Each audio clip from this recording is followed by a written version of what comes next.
If you live in Australia, you've probably noticed the increased interest in Halloween this year. More homes decorated and more ghoulish paraphernalia being sold in local supermarkets and grocery stores. Australian market research company Roy Morgan anticipated more than 1 in 5 people would be taking to the streets in costume or decorating their homes for this year's Halloween.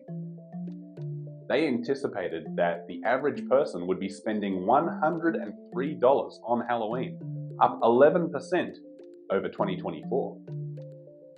Why? It isn't like Australia is attached to the history of Halloween. Australians don't celebrate Thanksgiving, though they certainly do celebrate Black Friday the day afterwards.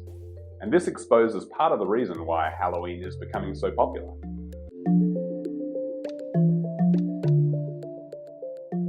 For companies, both Halloween and Black Friday are big potential earners, as are Christmas and Easter.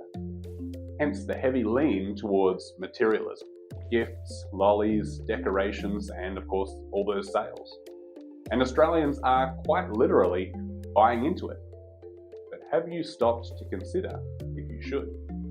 Is Halloween just a harmless chance to dress up and eat some lollies? Is Christmas just a time for family? You might even argue that the latter is an important part of the Christian calendar.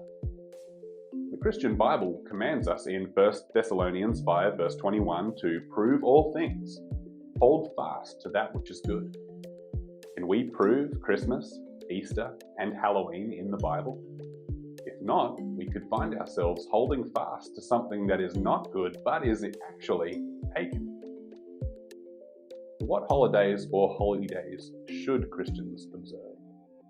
God certainly recorded in detail the keeping of certain days in both the Old and the New Testament. He commands the keeping of the holy days and festivals of Passover, unleavened bread, Pentecost, trumpets, atonement, tabernacles, and the last great day.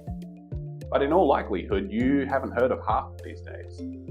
But you have undoubtedly heard and maybe even practiced some of the counterfeits. Easter, for instance, is mentioned once in the New Testament, in Acts 12 and verse 4.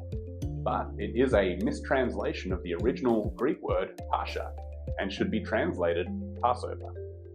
Christmas gets no mention in the Bible, though God certainly does warn against some of the modern Christmas traditions that we all know, such as the setting up of an evergreen tree. You can find that in Jeremiah 10. You could ask yourself, was Christ born on December 25th? The Bible suggests otherwise. And of course, the Bible has plenty to say about the gore, violence, demonism of Halloween. Candy canes, Easter bunnies, and pumpkins might seem innocent enough, or a good chance for making memories as a family. In fact, many people are aware of the pagan origins of these days, but they figure the keeping of them makes no difference to their religion. It's innocent fun even. But God doesn't take such customs lightly, and neither should we. If you would like more of the biblical perspective on these festivals and what God expects when it comes to their observance, well then consider starting with our free booklet, Pagan Holidays or God's Holy Days, which, and a link for this book will be provided in the show notes below. And be sure to like and subscribe below. The Bible is the only authority when it comes to what is holy and what is pagan. And these free materials and videos will help you to align your life with the teachings of the Bible. So happy studies, and we'll see you again at thetrumpet.com.